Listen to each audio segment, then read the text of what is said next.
Hello class, welcome back. Today's learning goal is I can create two quantity ratios from word problems. And I can simplify two quantity ratios. Two quantity ratios is a ratio with only two numbers. So let's begin. A ratio is a comparison of two quantities. The ratio of A to B is written as A to B, where A and B are integers and share no common factors. Okay. And ratios always have no units. So we're going to be comparing things when we're using ratios. For example, there are 16 boys and 20 girls in the class. Find the ratio of the number of boys to the number of girls. So we have a ratio of 16 boys to 20 girls. So we would write that as 16 to 20. So both of these are integers, so that's good. However, both of these numbers, 16 and 20, share a common factor. They share a common factor of 4. So we need to simplify this just like we would simplify a fraction. So, since 4 goes into both 16 and 20, we divide each one of those by 4. So 16 divided by 4 is 4, and 20 divided by 4 is 5. So our final ratio of boys to girls is 4 to 5. Notice how we did the ratio of the number of boys to the number of girls.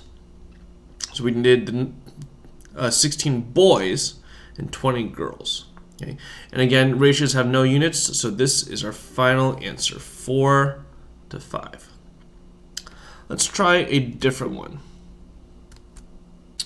So there are 16 boys again and 20 girls in the class. Find the ratio of the number of girls to the total number of students in the class. So for this one, we're going to take the number of girls, which is 20,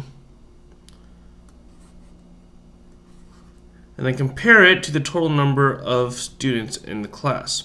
There's 16 boys and 20 girls. That means there's a total of 36 students.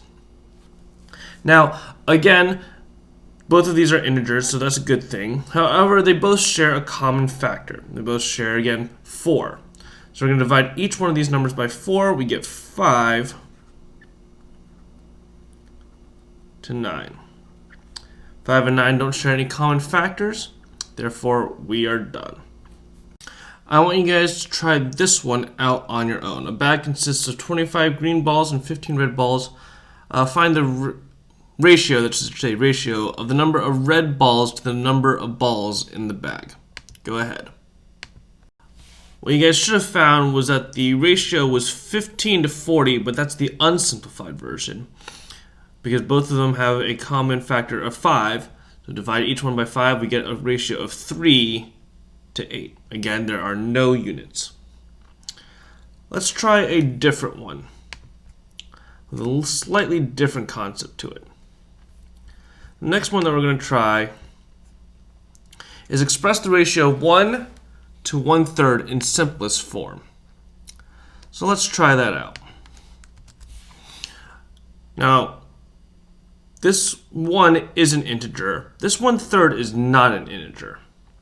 So what we need to do is get that 1/3 to become an integer. And just like how we divided the last ones by their common factor, in this one, instead of dividing, we're going to multiply both sides to make this 1/3 into its simplest integer.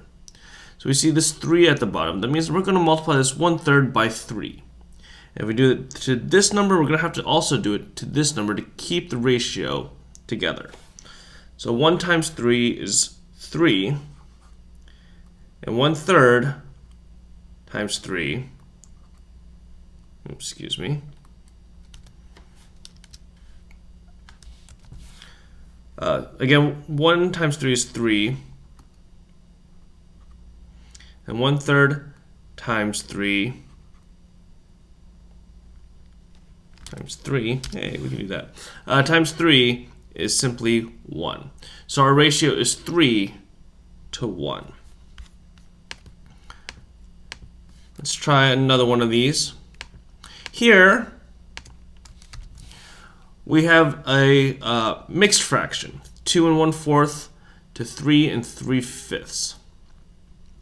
We're going to do this very similarly to what we did last time. where we multiply the last one by 3 because there was 3 in the denominators.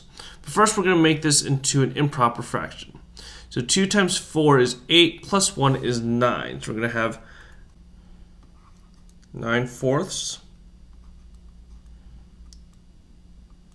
to 3 times 5 is 15 plus 3 is 18 over 5. Now the last one we multiply by 3 because there was 3 in the denominators. Here we have 4 and 5 in the denominators. We're going to multiply by their least common multiple, which is 20. So if we multiply each one of these by 20,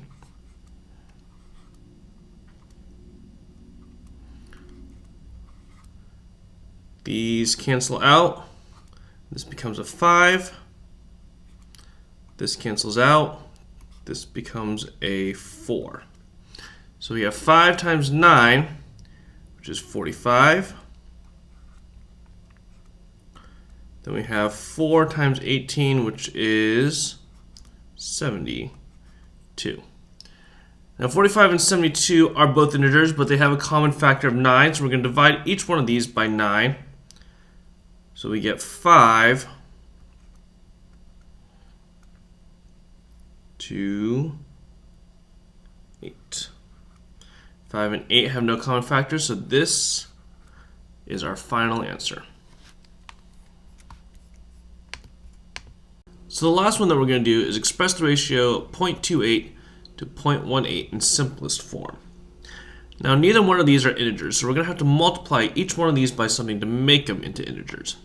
In this case, we're going to multiply each one of them by 100.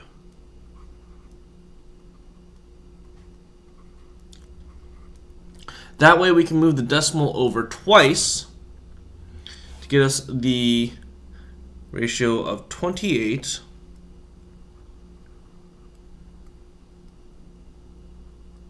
to 18.